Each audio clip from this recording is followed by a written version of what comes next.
Ito po yung kino-consider kong best game ni Wasiso sa torneo. Grabe po yung ginawa niyang mga sacrifice dito. Laban niya po kay Grandmaster Vishwanathan Anand ng India sa kakatapos lang po na Tata Steel Chess India 2026 Blitz event. Panoorin niyo po yung napaka-exciting na live streaming natin. Ngayon, after that, sisilipin natin ito move by move para mas maintindihan nyo kasi ang daming sacrifice, baka naguluhan kayo eh. Kaya panoorin nyo po, enjoy, and then review natin pagkatapos. That little mouse, 'cause I'm an albatross.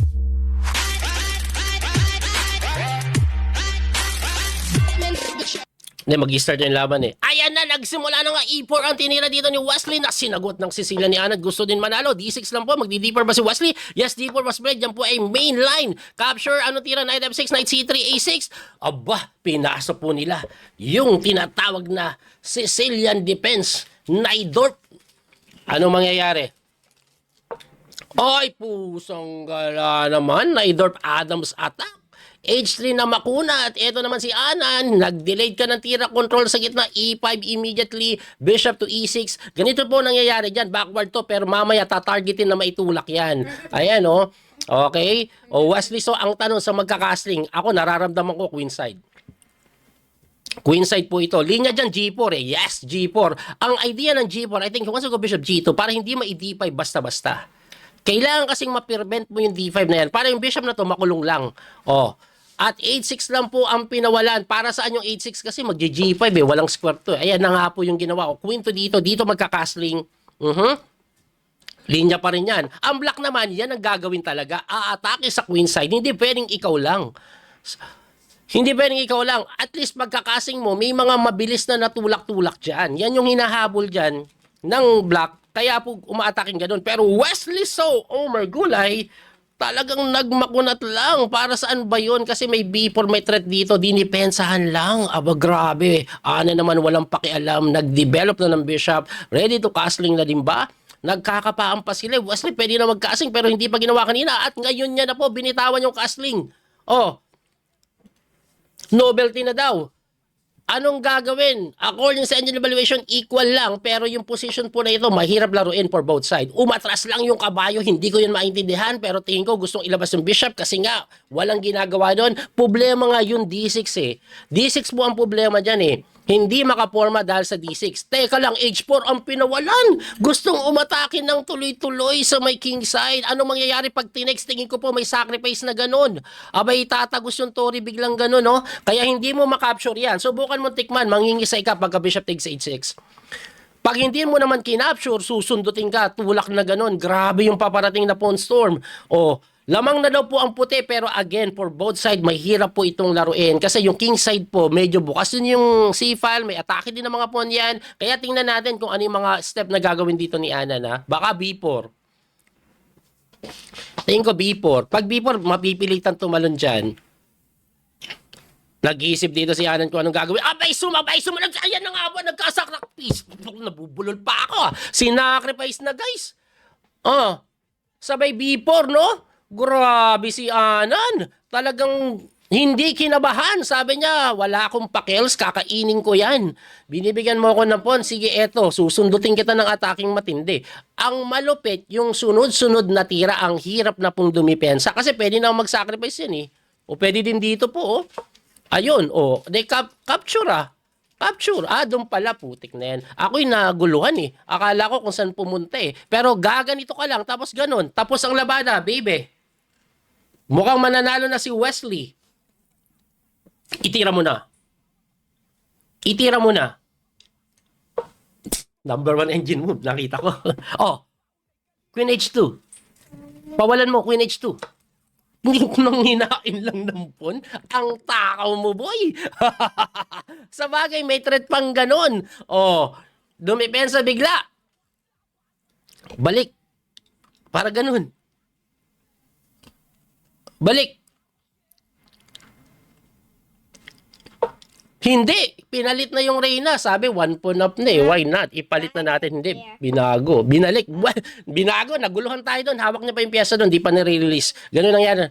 Over the board po ito, OTB po ito, kaya ganyan talaga, may delayed. Definitely better na po for the side of white, pero hindi ko alam kung gaano or how much, no? Grabe, oh. Ay, hanip yung engine, di ko ito makikita. Knight B6, ibibigay lang. Ang kadahilanan po, para pagka ganito, nakita, pusang gano'n, nakita ni Wesley. Kasi ang pinakadepensa po nito is Knight doon. Another brilliant move by Wesley. So, anong nangyayari sa'yo? Baka maban ka niyan. Lahat ng engine mo, tinitira mo. Daddy, but it's over the board. Yeah, it's over the board. I know, kaya nga itong si Alan, hindi na kinaya na pa-resign. Grabe naman si Wesley, si Boy. Pusang gala. What does it say? Pusang gala. Grabe yung mga engine tira na yan, no? Grabe si Wesley Sudon. Sobrang accurate na mga nakikita niyang tira. At ang matindi doon, ginulo niya lang si Anan by playing some weird novelty. So, pasukin na po natin yung laban. So, nag-ipor po si Wesley C5. Pag C5 kasi ang ginamit sa torneo, madalas gusto talagang manalo niyan kasi hindi symmetrical yung position tulad ng E4, E5 eh. At dito medyo magkakaroon ng maraming imbalances. Anyway, Knight F3 develop, D6 normal, D4 capture takes. Yan po talaga yung main line ng Sicilian. Pagka Knight F6, dinidepensahan, and then A6. Ito po yung Sicilian Najdorf. At sa Sicilian Najdorf po, ang kadalasan talagang tinitira po dyan, dalawa Bishop G5, saka Bishop E3. Meron yung iba medyo conservative, Bishop to E2, magkakastling lang sa queen side. Yung iba naman medyo aktibo, Bishop C4. Kaya lang yung Bishop C4, yung iba ayaw niyan kasi may E6, may capture ganun, tapos may D5 eh. Kaya hindi ginagawa, tapos may tempo pa. Okay? Pero ang pinaka-common talaga, Bishop G5 nga or Bishop E3, tapos castling queen side. Pero Wesley So, tinira niya po yung panglima. Hindi ito novelty, pero panglima ito at konti lang yung gumamit. Ayan o, age 3 lang. With the intention to play G4 agresibo. Ngayon, pag ganyan na hindi ka kumukontrol sa gitna, uunahan ka na niyan. Ayan, kaya nag-E5 yan. Mainline po yan. So, inatake yung kabayo, tumakbo sa B3, tapos bishop lang po sa E6 develop. Kailangan niya munang ilabas to bago po tumalon dito para hindi maharangan. Kasi ang common dyan talaga sa ganito pong setup, magkakasing kasi usually talaga ang ano dyan ang white. Tapos ikaw naman uunahan mo yan, rook C8, ganon. Tapos knight B6, knight C4. Ayan, parang depensa yan doon. Kaso, Wesley So, ang ginawa, nag-bishop E3, knight D7, and then nag-G4. So, linya pa rin yan. Ang intention po ng G4, kapag ikaw nag-knight D7 na, titirahan ka kasi yan ng G5. Walang square to, mapipilitan ka umuwi. Hindi maganda yun, hindi ka makakasling, madidelete. Kaya ang ginagawa dyan, nag-8-6 po talaga. At pagka 8-6 queen D2, tama, develop lang, magkakasling na sa queen side. Ito naman po si Anan, nag-B5, which is the main line. At ito na po, nanggulo na si Wesley So dito. Tingnan niyo po yung oras ni Anan, 2 minutes and 54 seconds. Halatadong alam niya po yung nangyayari, kaya mabilis na nakakatira. At ang mainline kasi dyan, castling. Pero mas pinili ni Wesley yung F3 na solid lang. Kasi po, ang pinaka-idea po kasi ng tiradang F3, depensahan lang to, ayaw niya kasing makapagtulak dahil malilibre to. Pero actually, pakita ko lang yung mainline na. Ang mainline po kasi is castling talaga. Dahil pag nag-castling ka at tinulakan ka dito, napakasimple lang po ng gagawin mo magna knight to D5 ka lang. At pagka knight to D5, kahit po makapture po ito, yes, libre, may mga bawi naman Queen takes B4, may capture doon. Ang malupit, may mga threat dito. Ayan weak po yung position ng ng Black King kasi hindi pa siya nakakastling din. Okay, balik po natin. Kaya usually, castling talaga. Ngayon, nag-F3 nga po si Wesley. Anong hindi maganda dyan sa F3? Since hindi ka pa daw nakakastling at ikaw ay nag-F3, basically, waste of move yan. Dahil ang linya po talaga dyan, ibalik natin. Pakita ko lang para mas maintindihan nyo. Kasi, paano blunder? Solid, okay lang naman. Pag nag-castling ka kasi, ang titira po dyan, kadalasan nila, knight b6. At pagka knight b6, ang linya dito, mag-e-f4 ka na. F4 na agad. Kasi po, tatalon po dito yan eh. At pagkatulong yan, bishop takes c4, pawn takes, tapos ito yung importante ng f4 eh. May capture ditong sundot. At para pagka-takes, yung knight mo, may magandang square. May magandang square dito. Magaganito ka muna, the queen will move away. Maybe queen c8. Hindi po maganda yung queen c7 kasi may ganito eh. Tas makaka-knight c5. Anyway, knight c5 and this is really good for the side of white. Kaya balik po natin doon. F4 po kasi yung tire. Kumbaga, kung nag-F3 ka, nagsayang ka ng tira ngayon. Pagka knight b6 niya, sabihin na natin mag-castling pa rin po tayo. Napakaganda na po ng mga tirada ng black. Pwede po siya mag-b4 muna eh. Mag-b4 muna. O, saan pupunta yung kabayo? Walang magandang square. Balik ka dito. Tapos later on, pwede mag-knight c5. O kaya, tuloy-tuloy na po yung tulak. Ayan o. Tuloy-tuloy na yung tulak. Ganito. Walang counterplay yung white. Kaya kailangan niya po yung f4 na tira.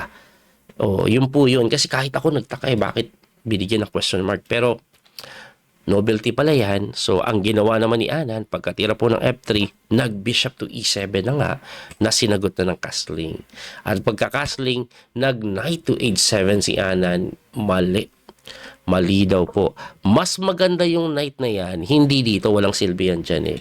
Mas maganda yan dito daw. Kaya uunahin mo daw dapat, knight to B6 muna. Tapos dito. Ayun. So basically, ang idea po ng knight h7 ay gusto niya mag-castling. Bakit pa kailangan yun? Kasi pag immediately nag-castling ka, meron pong tiradang g5 na mabubuksan agad. Ayun, no? Bubukas po agad yung ano dyan, yung kanyang g-file. Kaya iniiwasan po yun. Kaya umatras. O at least pagka g5 mo, libre. Kaso pagka atras, king move lang. Ngayon, ang king move na yan, very important na tirada. Kala mo walang ginawa. Very important na tirada dahil sa sinetap na posisyon ni Wesley. Kasi nga po, pagka-castling, may h4. May h4. Ipakita ko lang yung diferensya pag yung king nasa c1. Let's say, for example, mag-develop lang po tayo ng pyesa and then mag-castling, mag-h4 ka, tapos capturein, wala na pong sacrifice ngayon. Kasi pag sinacrifice mo, boom, sabaw. Kaya very important yung king b1, simpleng kembot lang ng hari. Napakasimpleng tira nun, pero nakaseta pala yun lahat. O hindi ubra sacrifice pag nandyan. Kaya nga po, balik tayo doon. Tingnan nyo yung nangyari.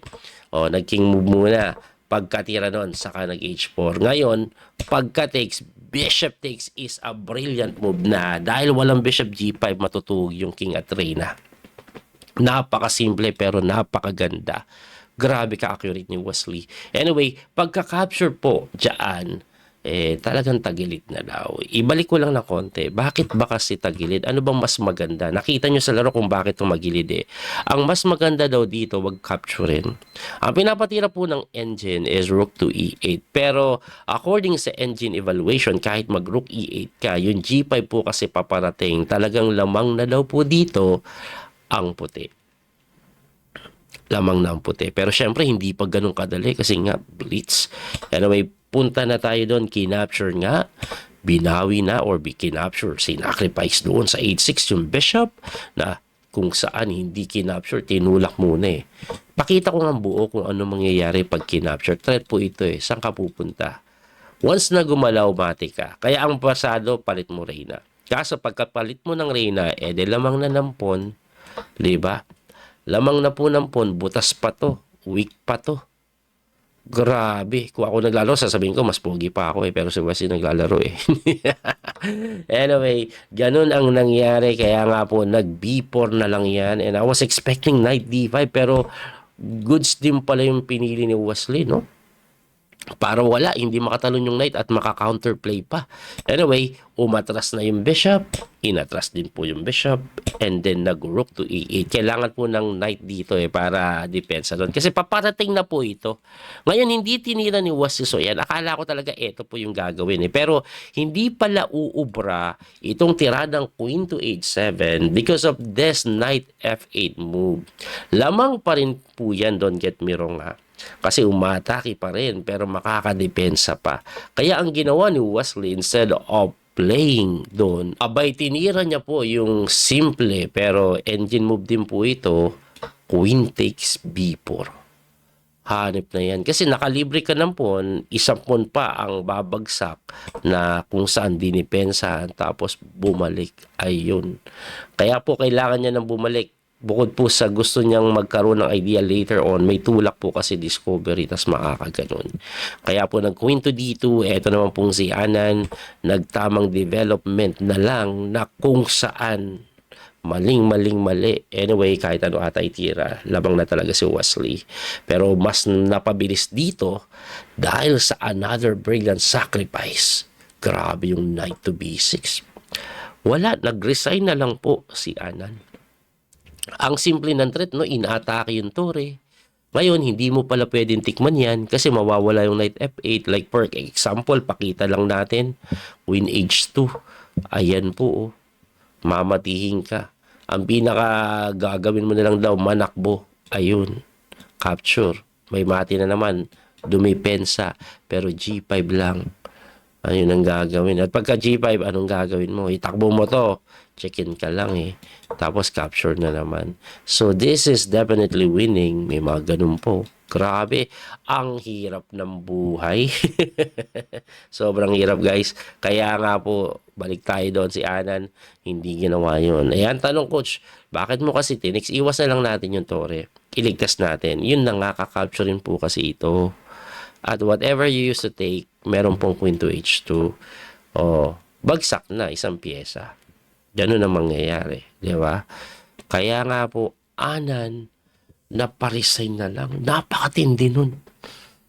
Hanip yun. Grabe si Wes, no? Antindi ni Wesley. Grabe yung F3. Kala ko parang ano lang nagkamali lang, nagguluhan. Pero panggugulo niya pala yung kay Anan, no?